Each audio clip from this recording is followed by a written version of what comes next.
Go. Okay, everybody. Hello and welcome to a dessert and a movie. Um, we usually do this little thing where you say what you're having for dessert, um, if you care to. I have 5 very stale Christmas cookies, Yeah, cool. and they were darn delicious. But if things get boring, which I don't think they will, I might nibble on these. So that's my dessert. Does anybody else dare or care to say what you're having for dessert tonight, or are you all way past dessert? Well, don't judge me, but I have a glass of wine. Sorry, Kelly. Yeah, I'm It's doing dry Thursday. January. I know. Well, yeah, well, it's Well, Thursday. It's almost the weekend. I was So, gonna do dry January, but not till after my birthday. So yes. I'm drinking All too. right. Cheers, Margie. Okay, Yes. well, cheers to all of you, and here's to you. And also here's to Capel Federal and David and Sharon Kessman, who are underwriting our wine and cookie tasting party tonight. And of course, our very important film we're going to talk about, Girl Rising. And we're going to talk to Chris Sluter, who works with a wonderfully titled nonprofit entitled named Women Deliver in New York. And he's going to share with us some of his expertise in the area of women's advocacy and women's rights. I don't think you have to read a whole lot of newspapers to notice that things are looking a little grim for women lately. And so it's interesting. This is a timely subject, rather serious for the new year, but we had so much fun in December. I thought we needed to get a little serious for a while so people don't write us, all of us retirees off as utterly irrelevant. All right. So besides, this is a subject that's very near and dear to my heart. Um, I have 2 daughters, 4 granddaughters. I had two of my 2 people in my family. My mother quit school. She didn't grow up in Afghanistan. She grew up in Chicago in the Depression. And when she was 16 years old, her stepfather said, "How'd you like to go to work?" And she said, "Fine." So she never finished high school, just to help the family get through. And my grandmother, an immigrant from Czechoslovakia, when she was born in this country, but in 5th grade, she had to go to work in a cigar factory to help support the family. So this is a little, maybe a near and dear subject to me. And also all the teachers, and there's quite a few in this group, can resonate with the fact that it's important to educate everybody, but particularly since the statistics point that girls, uh, there's a lot of bang for your buck there when you educate a girl, because the family thrives and fortunes are changed in a generation. So enough about me. Let's hear what Chris has to say. I know he has some slides for us, and so I'm just going to ask him to take over and tell us what you have to add to this amazing film and how we can be helpful. Well, thanks so much, Laurel, and thank you and Kathleen for inviting me to here. It's very nice to meet you all. I didn't realize so many of you were teachers. I thought I was past the stage of giving presentations to teachers, but I guess I'm back there. So I'll do my very best. Yeah, and I can share my screen and kind of talk through the short presentation that I'll be giving, but I think it would be more beneficial for most of this to be conversation based. So let me just do that briefly. And I think you can see it. Is that correct? Yes. Perfect. All right. So yeah, thanks so much, Laura, for that introduction. My name is Chris Sluter. I am a manager of youth engagement at Women Deliver. Women Deliver is a global nonprofit focused on improving the lives of girls and women. And specifically, my work involves around working with youth and providing funding, logistical support, really anything they need to implement advocacy projects within their home countries. Currently, I work primarily in East Africa. On the right on the slide is some of our organizational standpoints when it comes to the rights of adolescent girls, which I found relevant to a lot of the discussions that happened in the film Girl Rising. And I just wanted to share those as kind of a context to where I'm approaching this from an organizational and a personal standpoint. I do agree with all of these.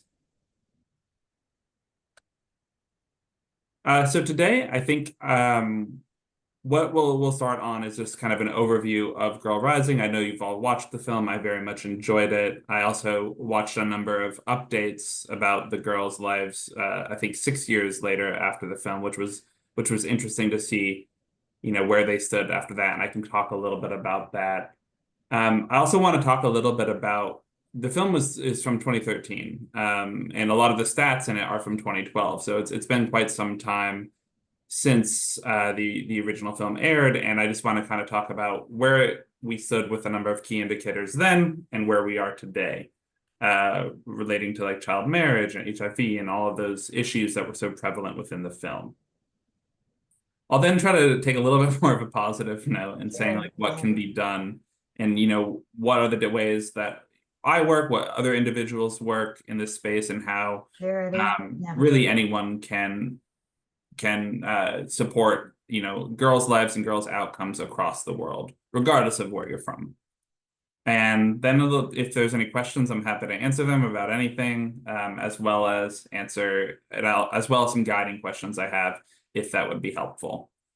But first, I'd like to address a little bit of the elephant in the room. I'm sure when you hear about girls' rights, the last thing you expect is for a man to be talking about them. For some context, I am the youngest of 6. I have 5 older sisters, so you could say this is very dear to my heart. And as we saw in the film, and as we've seen time and time again, girls' rights and girls' issues and women's issues and all of that are not just girls' issues and girls' rights. They are human rights. And that requires equal and active engagement of men like myself, but also boys and across the world. And I think in many cases, you see where that isn't the case, girls' outcomes are much worse. So I'm by no means an expert on all of these subjects. I'm more of a master, or jack of all trades with a lot of the advocacy work I do.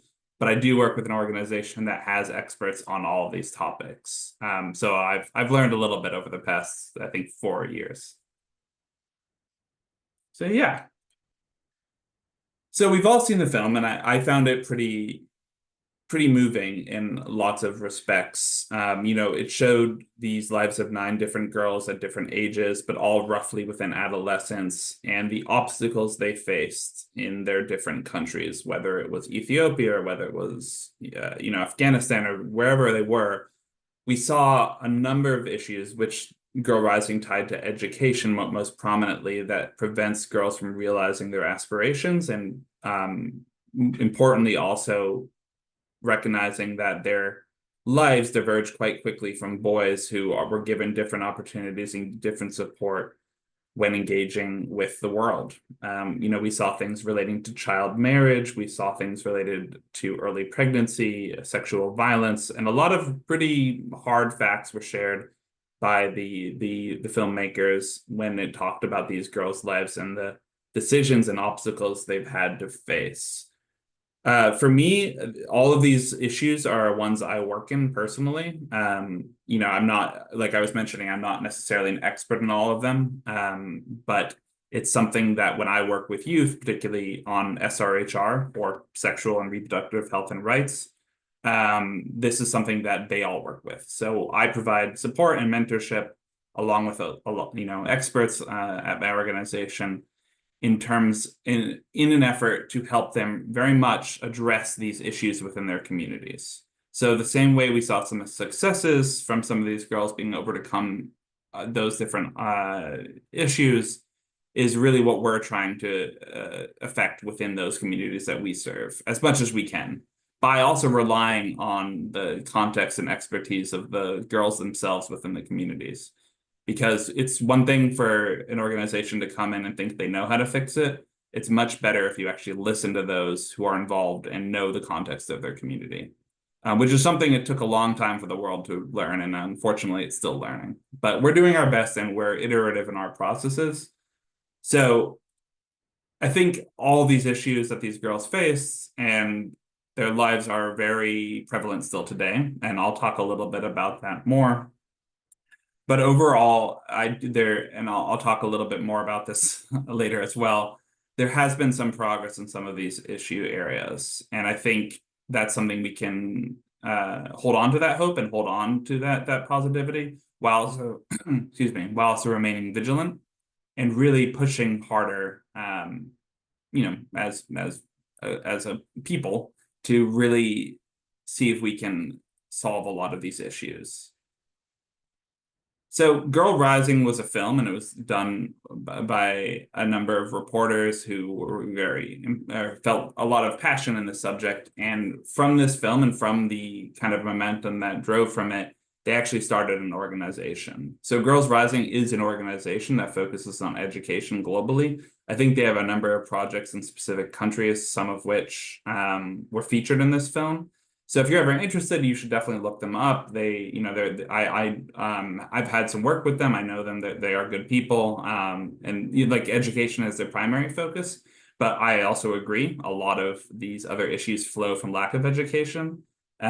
So I just wanted to make sure to shout them out as a good nonprofit and who really care about the work that they do. Now I'll talk a little bit about some of the facts we saw in the film when it relates to girls' outcomes in their lives. One thing that I need to preface is when we share these facts and these numbers, data in this area is notoriously unreliable, and generally it's underreported. So the world has tried to do better with gathering data, but honestly, that's one of the biggest drawbacks to addressing these issues is we frankly just don't know the real numbers. So a lot of these numbers, you'll see different ones based on the data you use. Sometimes it's frankly completely missing. So I just wanted to give that unfortunate, asterisk to this because more funding is needed for data collection. We can't know the problems if we don't know what the problems are. And that's something I've been working in development for 10 years. That's paramount, but often funding doesn't care about trying to figure out what the issues are. They wanted to say they solved the issue, which is not always the case. So there were a lot of issues presented in the film, and I could spend the entire time talking about each of them, but I picked out 6 that I thought were relevant to a lot of the work that at least I'm familiar with in the outcomes of some of the girls within the film. So with HIV, for instance, we've cut it down. I wrote some data wrong, but we've cut it down in a lot, and from 180 to 60,000 yearly, which is huge, and that's something to be commended. HIV is, I think, one of the bigger success stories in terms of the global momentum, not only with prevention but also treatment and maintenance. That said, girls overwhelmingly are still the account for the majority of new infections. And that includes through childbirth, but that also includes through sexual engagement. And there's a lot of lack of education in some countries about how HIV is spread and how it can be transmitted. And unfortunately, it's girls who suffer the brunt of that lack of education. With child pregnancy, 51 of every 1,000 girls today will give birth today. 42 today out of 1,000. So we've had a decrease of about 18% over the past decade, which is good. But that's still a pretty large amount, particularly when most of these pregnancies wouldn't be by the girl's choice. There's one thing if they have, they decide at 17 that they want to have a kid. And I might have my personal disagreements with that decision, but the majority of these aren't that case. It's usually forced. It's usually enforced by the family or the partner. And unfortunately, childbirth, I think in the film, it was rated as the #1 cause of death of girls or of adolescents 15 to 18. It's still the second leading cause of death among adolescent girls, which is pretty horrific. And these numbers get pretty high in certain countries, where it's like Afghanistan, where the support isn't there, and maternal health isn't there, and SRHR is not respected or understood broadly. With poverty, on paper, we've done very well globally on poverty. There's been a huge reduction of those living in extreme poverty globally. Unfortunately, a lot of children still live in extreme poverty. As you can see by the statistics, 333 million today still reporting living under $2.15 a day, which is a huge amount of people. Unfortunately, as we saw in the film, those in poverty, the effects of that poverty on girls is usually higher. So it might be one thing to be a boy in poverty in a certain country, but it has a more detrimental effect on girls as from that. With education, which was the main focus on Girls Rising's film as a kind of a litmus for the rest of these, and frankly, I agree with most of that. It's hard to find good education stats, at least that really demonstrate the issue, because it's not just about secondary school or tertiary. It's kind of the entire thing, the support for it, and what they're being taught as well. But just as something like as an example, girls were 10 years ago, girls were completing middle school at 69% and 49%. And now the number is much higher, roughly 10% across the board at 77 and 59. So that is good. And that means, middle school and high school. What that also means is that 40% of individuals, of girls are still not completing high school. And often because they become pregnant or they get married. And there's a lot of things like that. Sorry, Laura. Kristen, could I ask a quick question? It was Sure. in the chat box. Someone asked, Oh. kind of define a girl. What constitutes a girl? 18 and under, or? That's a great question. One Age. thing that I struggle with too with the way we do this is because everyone defines it differently. Like a girl, a young girl is 0 to 8, right? You have an infant, toddler, baby, child.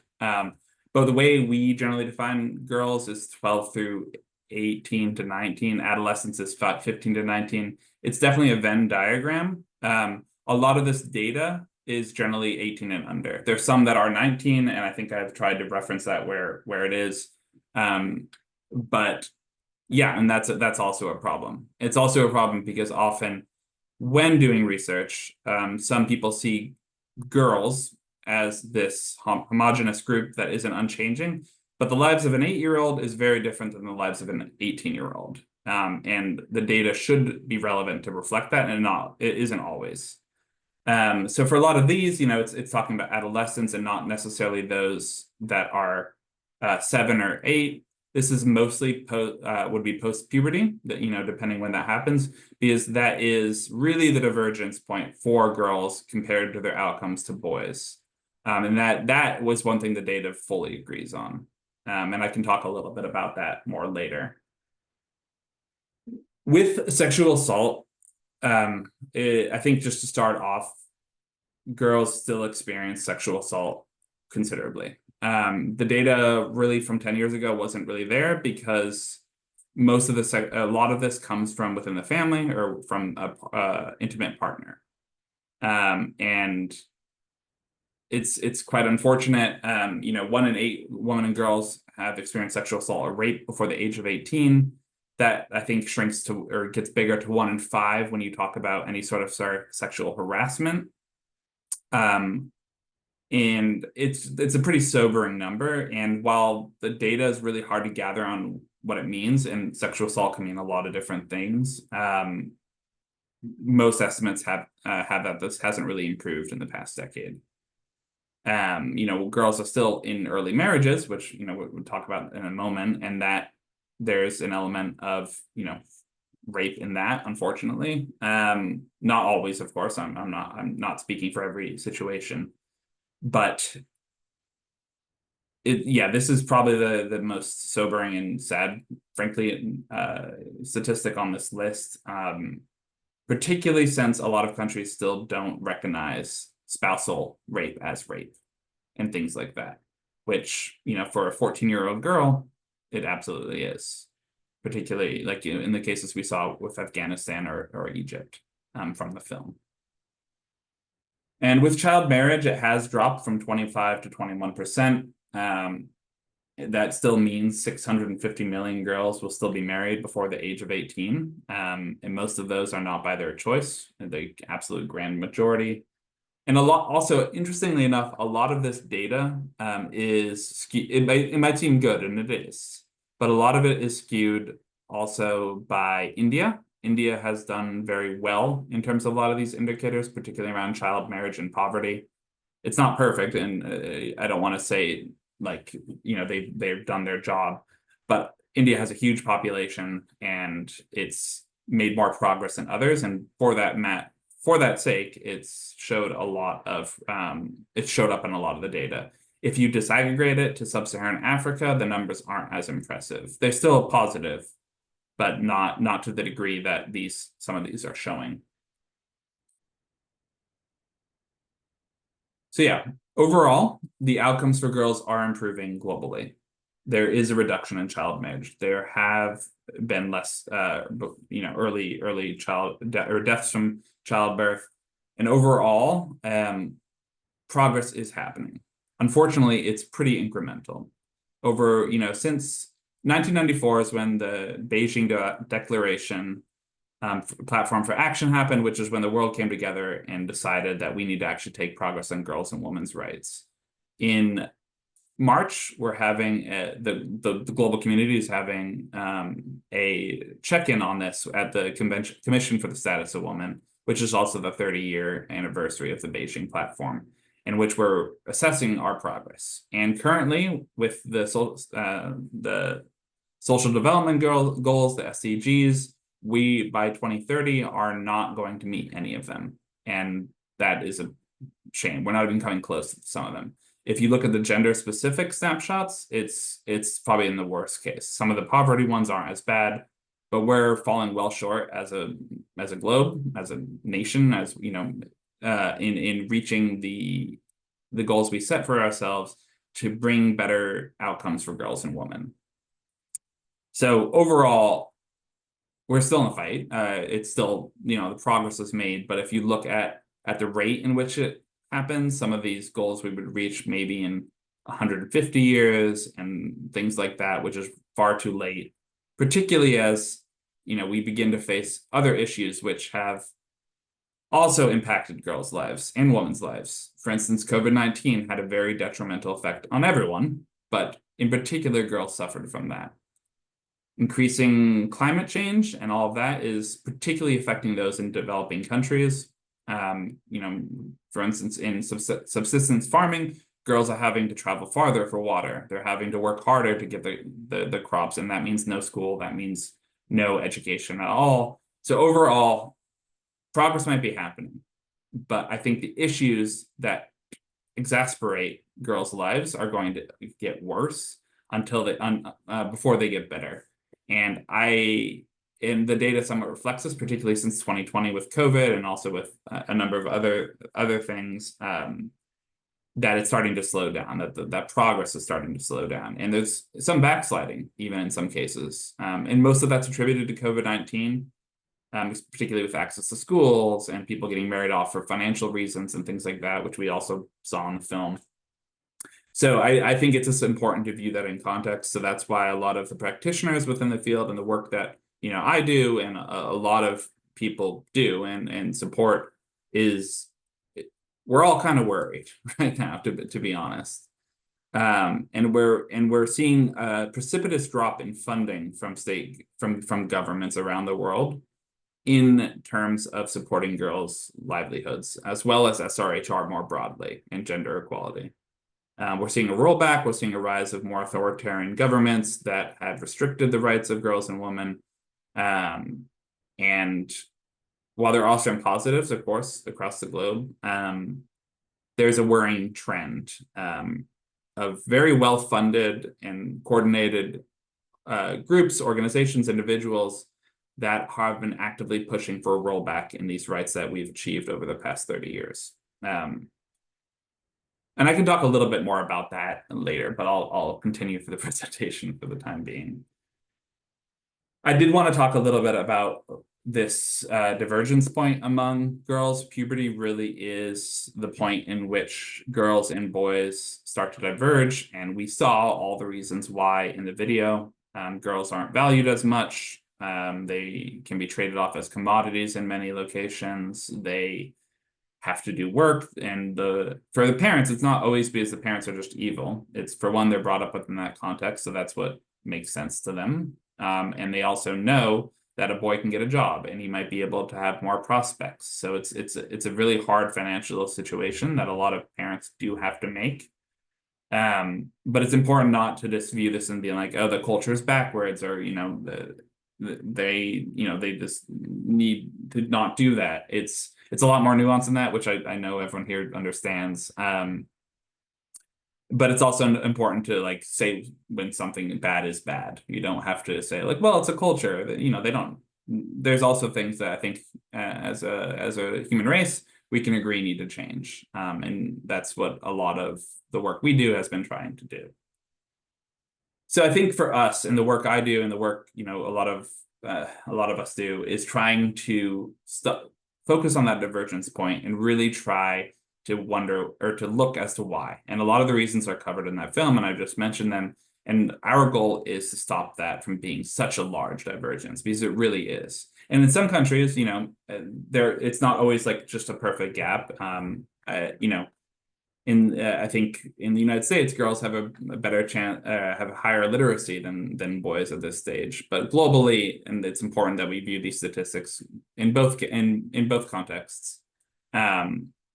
It's really sad to see what the data shows in each country. It's the same thing, this divergence points, roughly around puberty. When a girl starts to become a woman, or culturally, but also biologically, and yeah, and frankly, that's the work that still needs to be done. Like, how do we stop that being a divergence point, and just a point where they both get to carry on their lives and make choices that are best for them and have autonomy of their body? Because in the end, it's really an autonomy question. Boys overwhelmingly, in many ways, have bodily autonomy, whereas girls do not. What can be done? There are positives, and people are working. There are governments that really do support this work, that fund it, that care, and there has been progress. So we've seen that. We are seeing a rollback in that progress in terms of what colloquially, not colloquially at this point, it's pretty established, we call anti-rights actors. You're seeing concerted efforts by diametrically opposed individuals. You have right-wing Islamist groups and ultra-conservative Christian groups agreeing to fund things. They would not agree on anything else, but they will support certain governments, particularly like in Africa and sub-Saharan Africa, who are rolling back rights of girls, of women, but also really anyone that's different or doesn't fit the gender paradigm. With Uganda, you have a huge rollback on LGBTQI rights. You're seeing that in Kenya to some degree now, which is where, this is where I'm working. And it's really sobering, and it's scary for those individuals who we work with and who we are trying to support. And you're not seeing this corresponding support from on the other side in terms of funding, in terms of fighting back against this well-funded apparatus that is seeking at the country level to dismantle women and girls' rights. You're also seeing within the movement, the feminist movement, the SRHR movement, whatever you want to call it, you see a lot of infighting and a lot of disagreement on how best to do things, and a lot of purity signaling, like, if it's not done my way, it's not the right way. And whereas you don't see that disagreement on the other side. In fact, you see the opposite. So I think that's something I've personally experienced, and a lot of and I know everyone across the sector has too, that it's hard to sometimes coordinate because we can't always agree. We all agree it's bad, but there hasn't been enough momentum for individuals or for organizations and for governments and all of that to work together. And that's what we're doing some research on, and trying to figure out how we do that. How do we get over that hump? There are ways that have worked, and I've talked a little bit about this. Education, for instance, is one of them. That doesn't just mean education for girls or women. That means education for men. That means education for boys. That means educating yourself, figuring out, what's in your community or how these issues affect them or yourselves, or like what's being done in the world around this. Investment in girls' rights, money talks. We've seen in the film, there's a corresponding for every dollar put into a girl. I think it was like $2 results out. So even from a financial standpoint, it makes sense, but not even caring about that from a moral standpoint, it makes sense. But really, there's no argument against it that doesn't come from a place of wanting to control their lives. And I mostly focus on international advocacy. That's kind of my role, but there's lots of local organizations. I know I'm sure in Kansas, I think we were just speaking with some, they do great work. This happens across the globe in different countries. And whereas the US still has a very active civil society, and I think that's a great way to engage on that. There's obviously a lot of national organizations. I think if I'm to speak frank, a lot of them are going to need some support over the next few years. And I know internationally, what the US does, a lot of countries follow. It sets an example, which is not always the best example. But because often that comes with funding restrictions. So if you're going to render aid, they put it like the government will put a rider on receiving that aid that you have to do X, Y, or Z. When I worked more with the State Department, you saw that a lot, and it wasn't always good because it's basically forcing countries to do things in order to survive by putting up aid as a precondition for doing X, Y, or Z.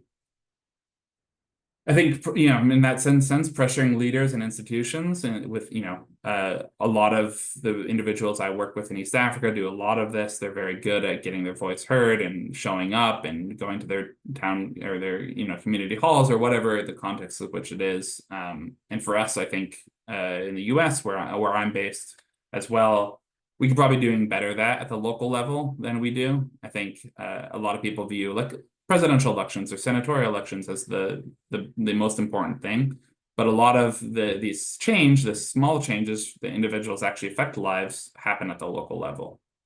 And then the support for girls SRHR, a lot of it comes down to recognizing that girls, like boys, should have bodily autonomy and decisions and have control over decisions that affect their lives as much as boys do. And not saying boys have it all great. They definitely do not. There's a lot of issues boys face that are unique to boys, and those also need to be recognized and supported. They can't be forgotten because that can also breed resentment among men and boys, which is the opposite of what you want to do when you're trying to bring people in to work collectively on human rights.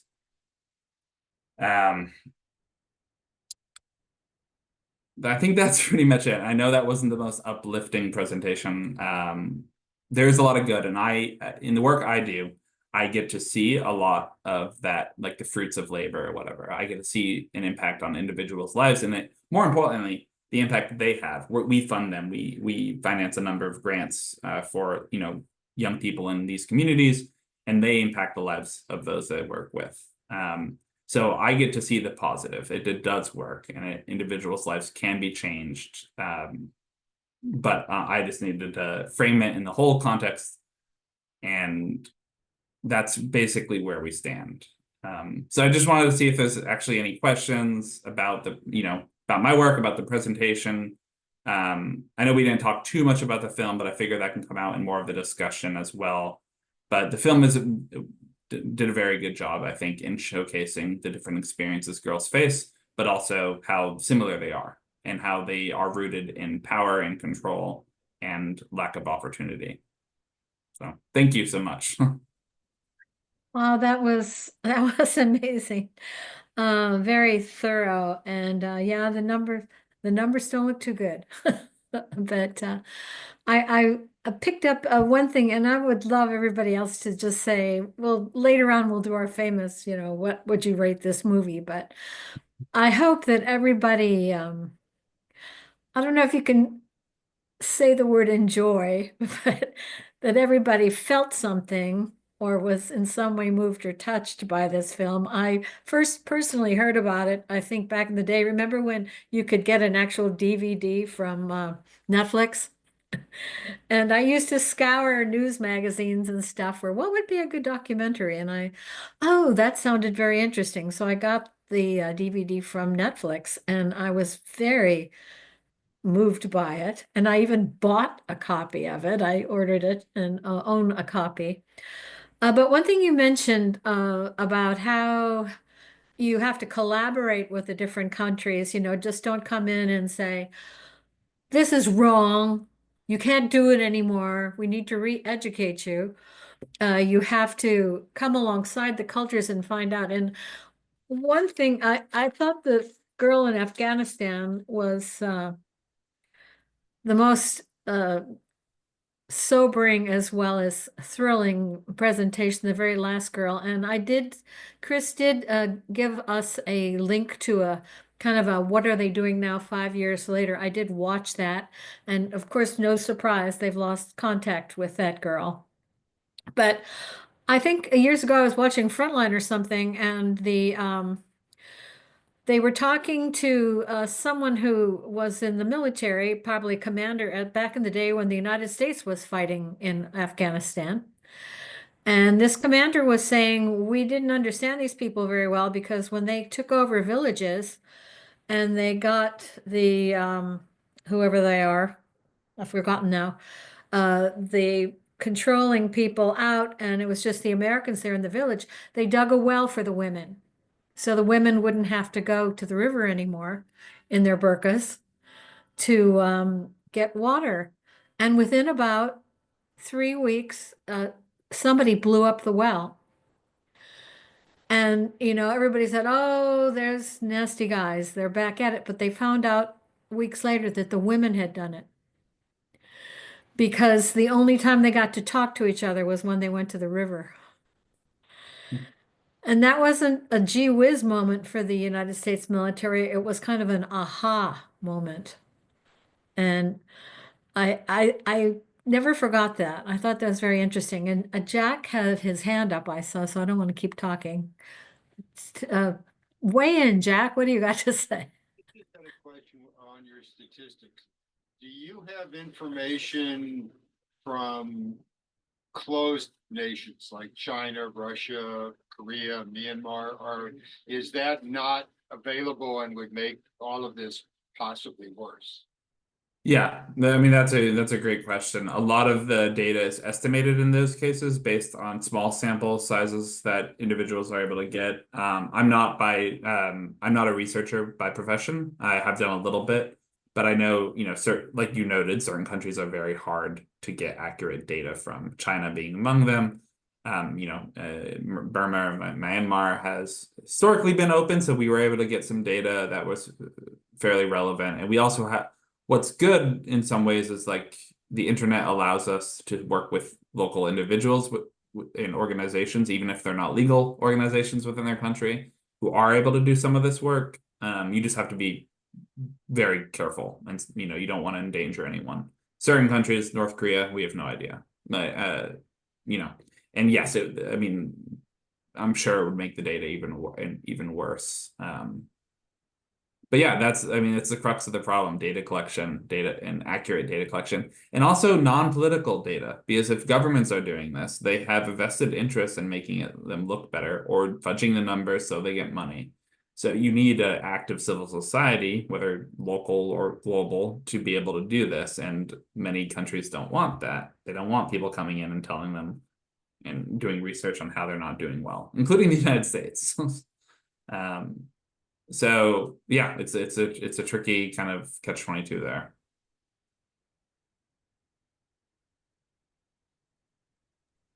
I'm curious, Carola. I hear that you are involved in a local organization that supports groups like this, and do you want to tell us about that?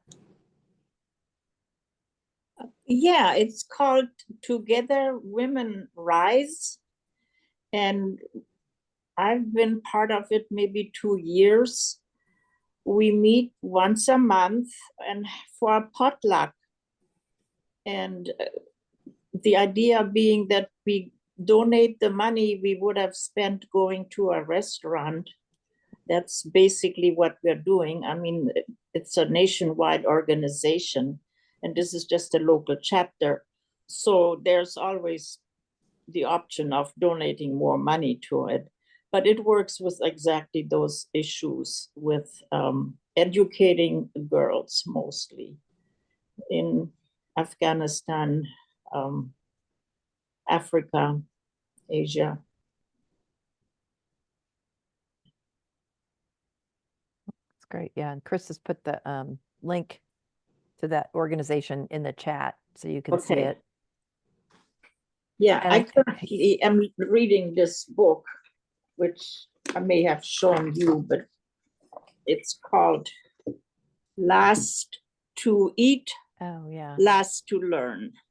And it refers to the fact that in Afghanistan, when you have a meal together with in a group, men get to eat first, and then the boys, and then the women, and then the girls are the last ones to eat. And it's the same with education.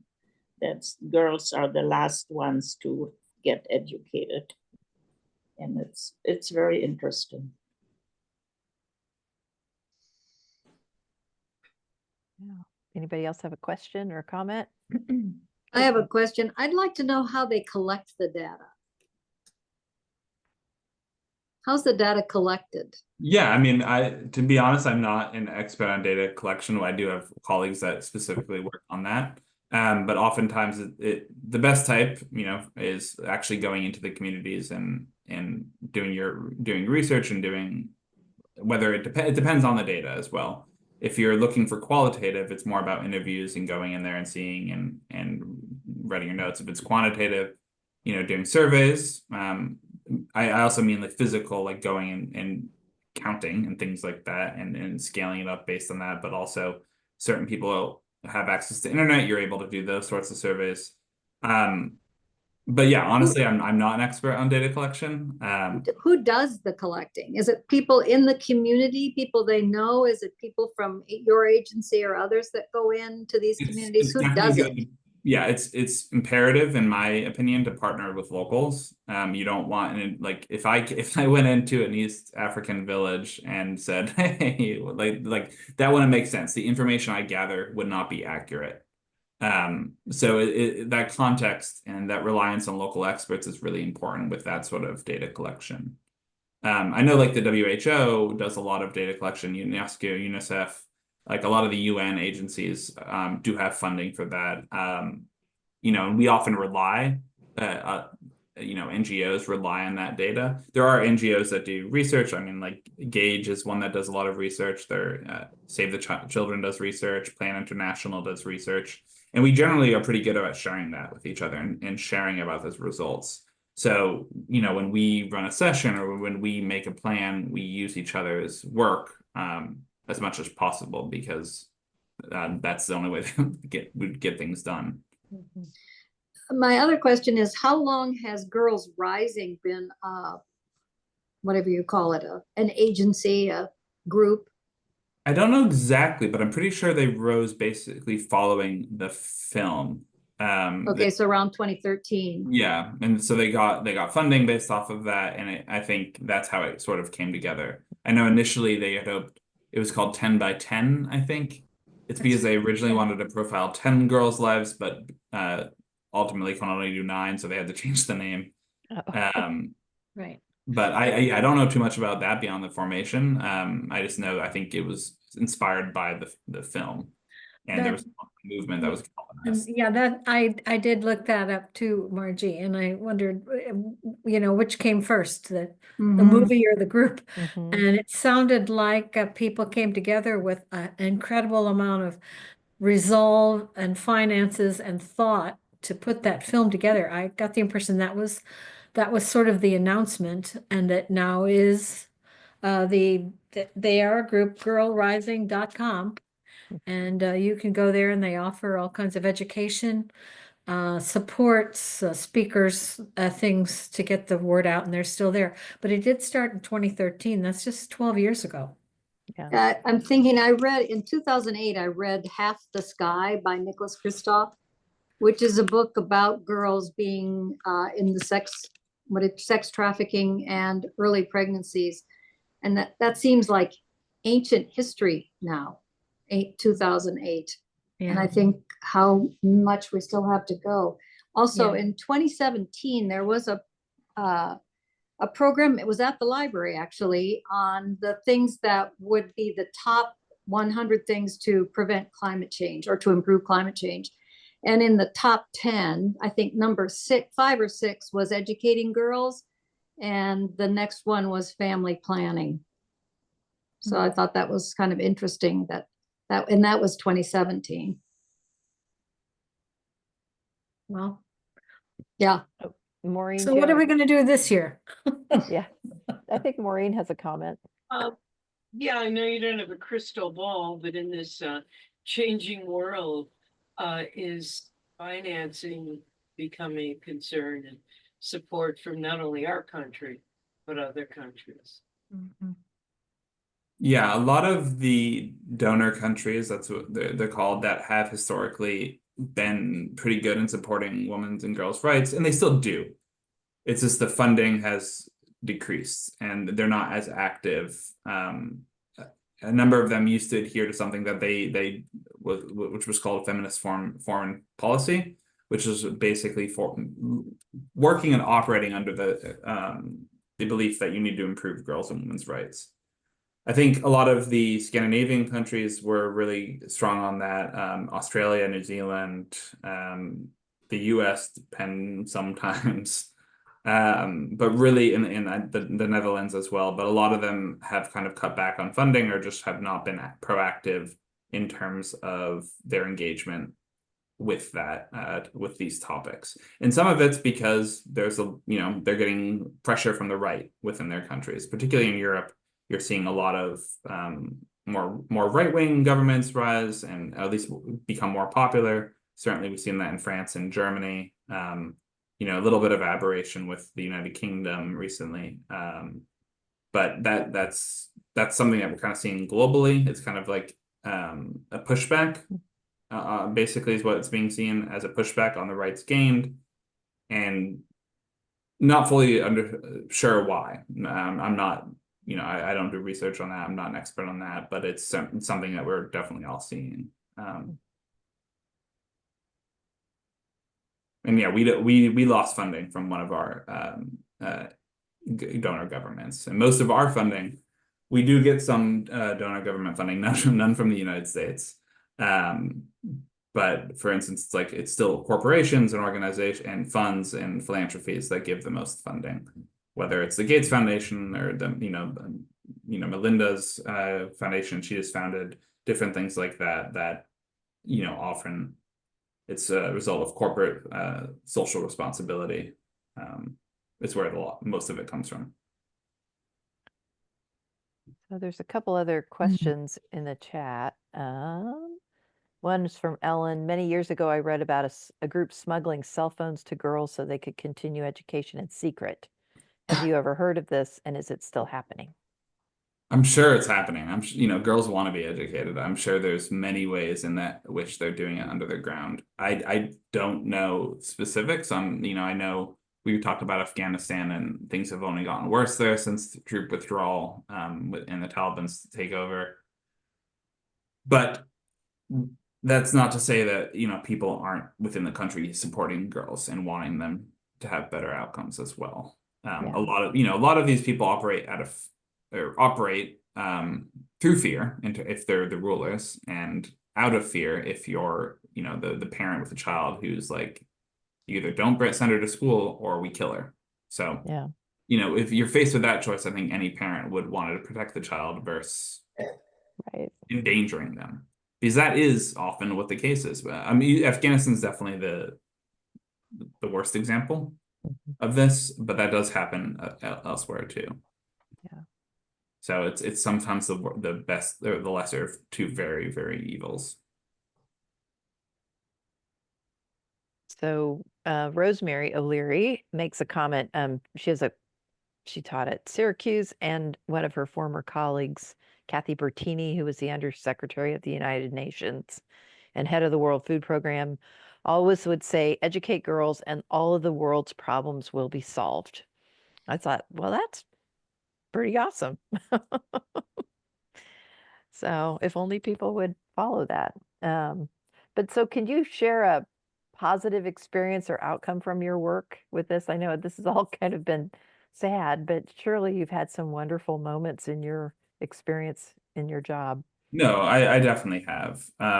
You know, we also, in addition to the work we do, we also run a conference every 4 years, roughly, that brings together practitioners, researchers, governments, all of that. It's called Women Deliver.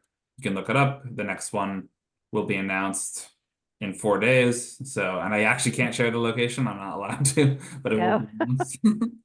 And it's really a great culminating moment for a lot of people. It's a very positive space. It's about how we can come together. And you've seen so much great action come from that. Some organizations have been formed, funds have been released, governments have agreed to do X, Y, or Z. So it's really, I think, the convening power we have and like people coming together and actually working on these issues is a very positive result. And I see that even on a smaller scale. I run, you know, I support a group of 30 youth aged 15 to 30, youth broadly defined, who run these programs. And I can see how happy they are, the impact that we're able to help them, but also the, you know, the girls or the individuals within their community on the various projects they're running. So, you know, we fund them up to $30,000 and they're able to really fundamentally change the experiences of individuals within their community. So on a grand scale, that is a drop in the ocean. But on that individual scale, it's good to see. It's the reason I keep doing a job like this, right? And with the hope that many people are doing this and you know, that these actions can have a cascading effect down the line. Yeah. But it's a big fight. It's a fight, and I can't mince words about that. I think the fight's going to get harder, and I think we're up to it. I think, but it's going to require a lot of people to come together. Yeah. One thing I wanted to throw out to the group, because I found so many of the stories really amazing and compelling. Did anybody have a favorite of all the girls that were profiled?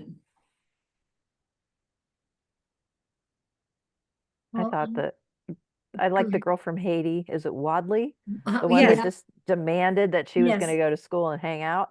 right. I Right. was That's just gonna pretty say the awesome. same thing. Yeah, Yeah. yeah. And Yeah. she so was very forceful. determined. And I got to thinking about the girl, Suma, who made up the songs. Hmm. The one that was she was a slave.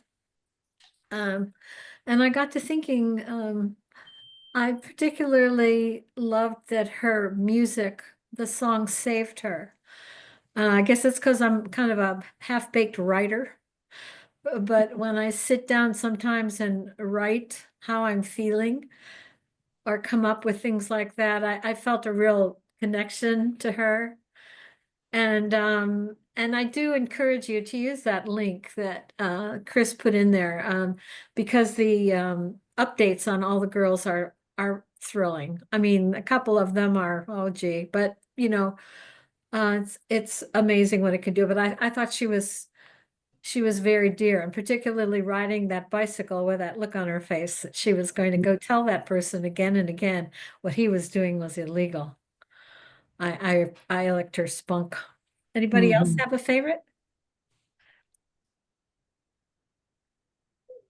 I think one, and I mentioned it to Chris when we were just hanging out before, but kind of an interesting thread through it was I think the importance of men in the families being supportive, particularly the family from Ethiopia where the brother stepped in and said, nope, you're not going to get married young.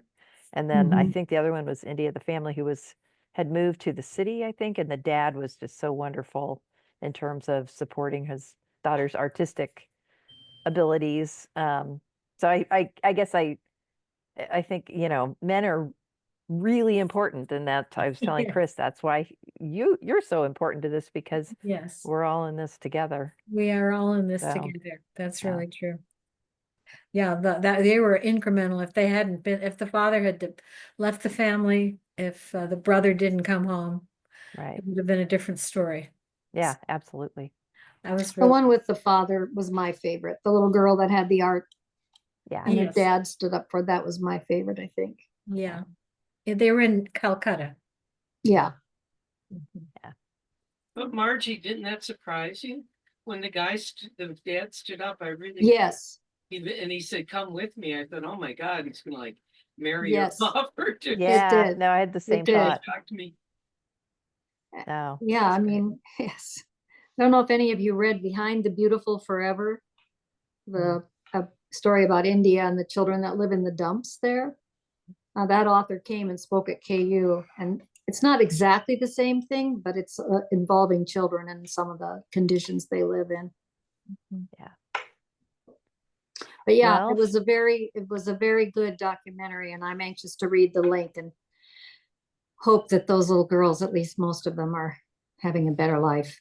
yeah. And we can send the links out to you guys too if you We don't will. We get will. it here in the chat. We will. Do we want to take a like how do you rate the movie? I suppose we should. I guess. We always do that. Okay, but give it a number 1 through 5. How'd you like the movie? Did you? We don't like the Can subject. you say not maybe how you liked it, but how important you thought it was? Yeah, it's good. I'm not, it's a hard one to say, yeah, I really love that movie, but I I know. think it was that's really where I'm important. struggling with my Yeah, 4.5. it was really important. Yeah, I'm- it was depressing at times. I mean, Yeah, especially being here during the gray days of winter and then watching that movie for a little while. But I definitely see the importance of it. Yeah. yeah. Yeah, it was wonderful. And Chris, my goodness, what an amazing presentation. It was so thorough. We thank you so much. And I'm supposed to pitch what we're going to do next for Dessert and a Movie. Now for something completely different. In February, we're going to go to Liberty Hall. And we're going to see a matinee and sit on the main floor and see during the Kevin Wilmot Film Festival, one of his films, Jayhawker. And we are buying some seats for that show. And you're going to have to skip the dessert or get a bag of popcorn at the theater and join us to watch Jayhawker. And that's kind of to celebrate the basketball season and all the different tournaments. And so we hope to see you there. And I think Kevin will be there afterwards to give commentary about the movie too. Yes, there's going to be an hour-long conversation following the film. So we want to invite you to maybe come out of your kitchens or living rooms and leave the dessert behind and actually join us and see a real movie together next month. What day is it? Do you have the It's date? going on the 20th. It's a Thursday, the 20th of February. Okay. Okay? Yeah. It's wonderful to see you all tonight. And Carol, I want to come to your when is the next potluck? Oh, it's well, it's actually next Tuesday, I think, but I can't go this time. Okay. I can either refer you to somebody else or we can go together in March. All right. Well, let's all go with her in March. Okay. Sounds like a plan. Yeah. Take over the potluck. It won't be a person, it'll be an army.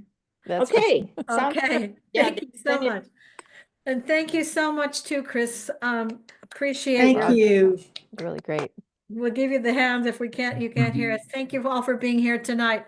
Okay, go and be good. And you're just a drop in the ocean, but you're all of the ocean in one drop. So use that to your full capacity. Thank you. Good night, everyone.